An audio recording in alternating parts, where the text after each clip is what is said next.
Hey guys, this is the fourth part of the modal verb, which are must, have to, need to, don't have to, or needn't. Basically deals with the necessity and requirement. Let's understand this. The first one is the present and future. The formula for this is must or have to or need to plus base form of the verb. Let's understand this with an example. Example is John has to apply for his visa by March 10. John को क्या करना होगा, उसे 10 मार्च तक अपने visa के लिए apply करना ही होगा. उसे ऑलरेडी डेडलाइन दे चुके हैं तो उसे ये चीज़ करनी ही होगी. मार्च 10 के बाद अप्लाई नहीं हो सकता है. Let's understand this is the past. Had to formula is had to और needed to plus base form of the verb. Example is I had to work late last night.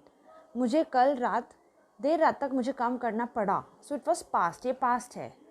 मुझे देर रात तक काम करना पड़ा. So it is the past. Next is almost 100% certain. That is the must, यानी कि 100% सही. Must plus base form of the verb. Example is Thomas has lived in Germany for years. His German must be very good. Thomas क्या करता है? Thomas Germany में बहुत सालों से रह रहा है तो ऑब्वियसली उसकी जर्मन बहुत अच्छी होगी. It is must be very good. उसकी जर्मन बहुत अच्छी होगी. टू परसुएड, मस्ट और have to plus base form of the verb. Must और have to plus base form of the verb. That is example is you have to visit us while you are in town.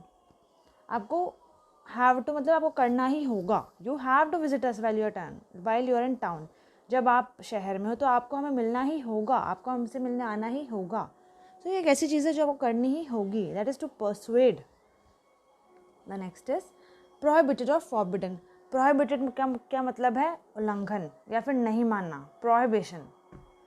That is must not plus base form of the verb. That is example है you must not drive over the speed limit. तुम्हें ये चीज़ नहीं करनी है. It is forbidden. It is prohibited. You must not drive over the speed limit. तुम्हें इतनी speed limit से ज़्यादा ड्राइव करना ही नहीं है. You must not. Then the next one is lack of necessity. That is don't, doesn't or didn't plus have to plus base form of the verb. That is example है you didn't have to shout. Everyone could hear you. तुम्हें नहीं करना चाहिए. तुम्हें क्यों कर रहे हो? तुम्हें नहीं करना चाहिए. You didn't have to shout. तुम्हें चिल्लाना नहीं चाहिए था. क्यों? क्योंकि सब तुम्हें सुन सकते हैं तो तुम चिल्लाए क्यों? That is lack of necessity. तुमने ऐसी चीज़ की ही क्यों जिसकी कोई ज़रूरत नहीं हो. होपफुली समझ गए होंगे आप. The next is needn't, need not plus base form of the verb. The examples is you need not worry about it, I'll be fine. तुम्हें वो सब चिंता करने की ज़रूरत नहीं है. मैं सही हूँ. मैं सही हूँ. तुम्हें चिंता करने की ज़रूरत नहीं है. So these were must not, mustn't, need to, don't have to, needn't. So these are the past, present and future. और जो भी इससे सब possibilities हैं formulas के साथ मैंने आपको समझाई है. छोटा सा वीडियो था. I'm so sorry. इससे एक और नेक्स्ट पार्ट आएगा जो भी बहुत छोटा सा होगा और उसमें भी हम एक्सरसाइज सॉल्व करेंगे और मॉडल वर्ब ख़त्म कर देंगे. यही थे model verbs. Exercises. Let's start. Examples is first understand this with an example. Sheera doesn't have to drive to the airport. She is going by the taxi. Sheera को क्या करना है? उसे एयरपोर्ट खुद ड्राइव करके नहीं जाना है क्योंकि वो टैक्सी से जा रही है तो वो खुद ड्राइव करके नहीं जा रही है. The next is exercises. You dash tell Anita about the party tomorrow night. It's a surprise. इससे आपको क्या समझ में आ रहा है? ये आपको उसको नहीं बताना चाहिए क्योंकि ये सरप्राइज है. तो ऑप्शंस है मस्ट नॉट, नीड टू और doesn't have to. So you need to tell Anita about the party tomorrow night. क्या तुम्हें उसे बताना होगा या तुम उसे बताओगे? अगर तुम उसे बता ही दोगे तो सरप्राइज क्यों रहेगा? तो ये तो आएगा नहीं. You doesn't have to. तुम्हें उसे बताना ही नहीं चाहिए. तो ये तो गलत हो चुका है ना. तो the answer is must not. You must not tell Anita about the party tomorrow night. It's a surprise. तुम्हें अनीता को बात नहीं बतानी है. डजंट हैव टू या मस्ट नॉट में बहुत डिफरेंस होता है. The next example is Tina dash register for her classes on Monday. Tina को क्या करना चाहिए? Tina doesn't have to. क्या टीना को मंडे जो क्लासेस उसके रजिस्टर नहीं करना चाहिए? So this is the wrong word. Must not. Correct. ये दोनों नेगेटिव चीज़ें हैं और सेंटेंस पॉजिटिव है, that is Tina has to register for classes on Monday. Tina को मंडे तक क्लासेस को रजिस्टर करना ही पड़ेगा, नहीं तो नहीं पढ़ पाएगी आगे, if she has to register it. The next example is you dash send that mail, I have already send it.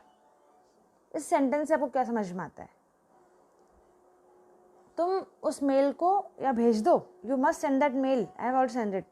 क्या तुम्हें वापस भेजना चाहिए? जो मैं ऑलरेडी मेल भेज चुकी हूँ, तो क्या तुम्हें वापस भेजना चाहिए? Wrong. You dash send that mail, I have already send it, you will have to, क्या तुम्हें वो मेल भेजना ही पड़ेगा जो मैं ऑलरेडी भेज चुकी हूँ? वो भी गलत है। You don't have to send that mail, I have already send it, तुम्हें वो मेल भेजने की ज़रूरत नहीं है क्योंकि मैं ऑलरेडी मेल ये भेज चुकी हूँ। So this is the correct answer. You don't have to send that mail. The next is a dog dash gets special training in order to be a guide dog.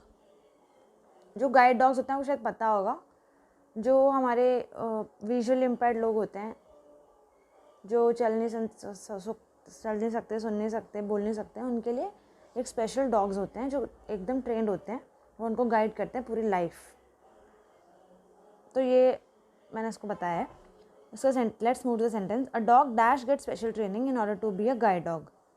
A dog need to, एक कुत्ते को लेनी पड़ेगी, ऐसा तो नहीं, हाँ बस लेनी पड़ेगी, ऐसा नहीं है। डोंट हैव टू, क्या उस डॉग को स्पेशल ट्रेनिंग नहीं लेनी पड़ेगी? गलत है। A dog must get special training in order to be a guide dog. उस डॉग को स्पेशल ट्रेनिंग की ज़रूरत होगी in order to be a guide dog. अगर गाइड डॉग उसे बनना है तो उसे it should be must, he should be और ही और she should must get special training in order to be a guide dog, ये बताया गया है। तो answer is must. John dash gate up early tomorrow, his class was cancelled. अभी sentence से क्या समझ में आता है?